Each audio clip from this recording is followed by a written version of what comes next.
Sadiq Maninu on one of the highlights of his career. Next, we're off to New York to retrace the journey taken by millions of migrants.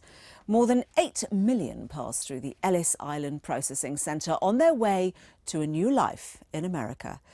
Isabel Belaski was one of them. Isabel has since dedicated herself to preserving the memory of her father and his music. Remember, you can watch Witness every month on the BBC News channel, or you can catch up on over 1,000 radio programmes in our online archive. Just go to bbc.co.uk/witness. In the 1970s, Jim Jones, the leader of a Christian cult called People's Temple, instructed his followers to kill themselves. In all, 918 people died.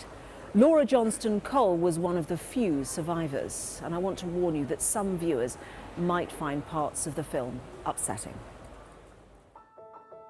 I think that Jim Jones figured out what he needed to do to manipulate each one of us into a position of being a believer. And I was a zealot. I mean, I bought it. I joined People's Temple in March of 1970.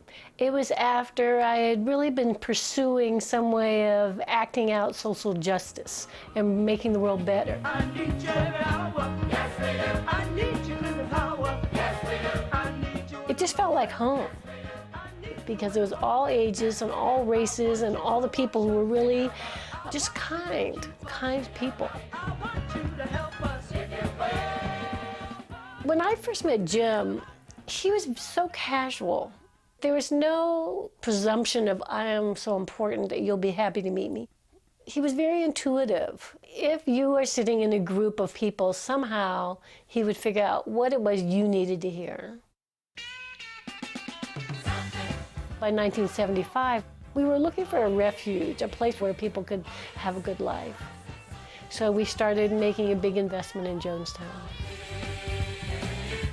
We were going to be a role model of a community that could actually have total integration and good health care, all the things that we wanted. It did feel like paradise to me. The thing that I realized on reflection is Jim was corrupted by power. And when he was in Guyana, he was really in absolute control. There was no radio, no BBC, no any way to bring in any kind of information. And so he used our love of Jonestown as a way to make us paranoid ourselves about what was going on outside. At the end of October, Jim asked me if I would move back into the Capitol to start buying supplies. He got contacted by Congressman Leo Ryan, who said, you know, I want to come visit you in Jonestown. We've had some complaints. I want to clarify what's going on. And so what Jim would do to tighten his screws, he would indoctrinate us to think, okay, we have all these things going, and now people are threatening to take it away. He started talking in this fatalistic way, saying, we want it our way or nothing.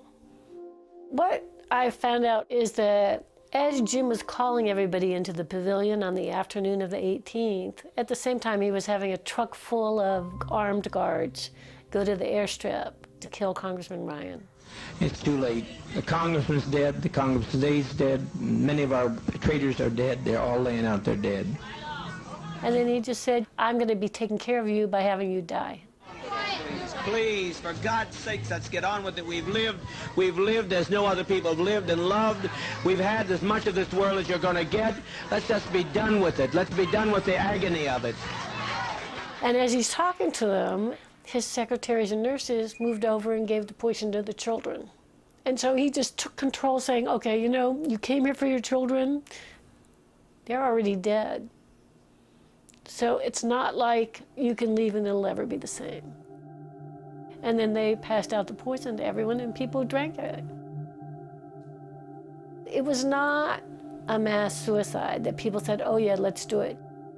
It was mass murder. He completely demolished people's will to live by telling lies. I'm a perfect proof of it, because if I had been in Jonestown, you know, no question about it, I would have had the poison. But if he had said that I couldn't survive, I have survived.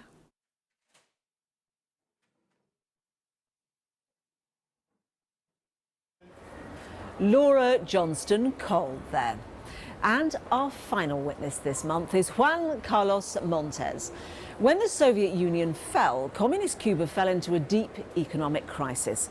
To make ends meet, many Cubans searched for new ways to make their own money. Juan Carlos decided to open one of Cuba's first ever privately run restaurants. Nosotros los cubanos vivimos quizás la crisis más profunda que hayamos tenido, o sea, donde más tocamos fondo.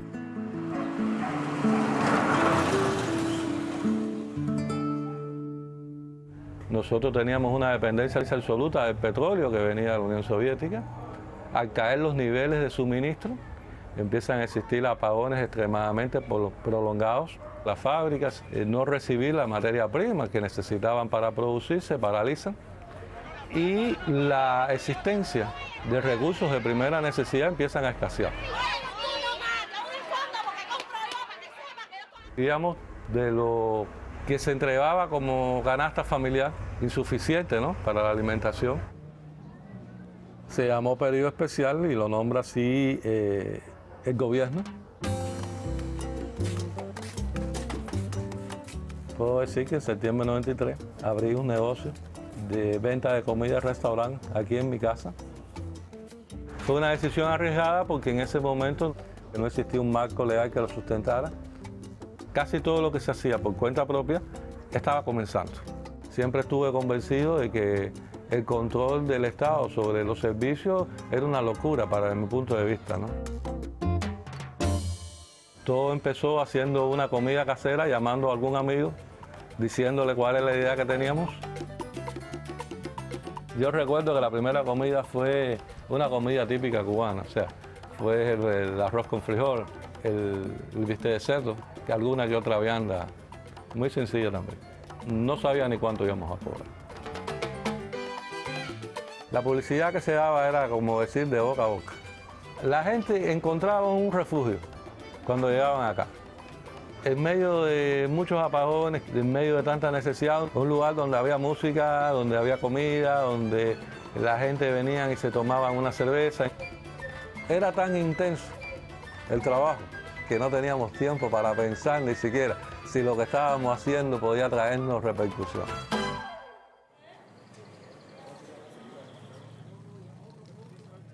En diciembre de ese mismo año se publica en la prensa oficialmente de que no se autorizaban este tipo de negocios. Me veo forzado a cerrarlo. Estuve retenido unos días. Los interrogatorios eran basados en eso, ¿no? Tipo de cliente que venía, por qué venían. Siempre yo pienso de que hubo una paranoia con respecto a los cubanos que querían emprender un negocio nuevo.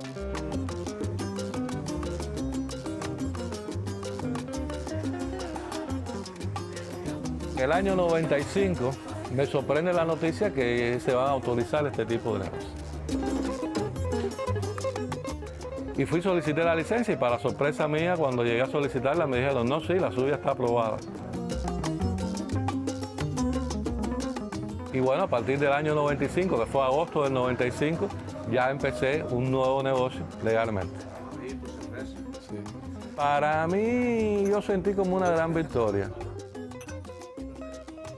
Y la mayor satisfacción es que hoy hay mucha. Y que mucha gente se gana la vida decentemente haciendo lo mismo.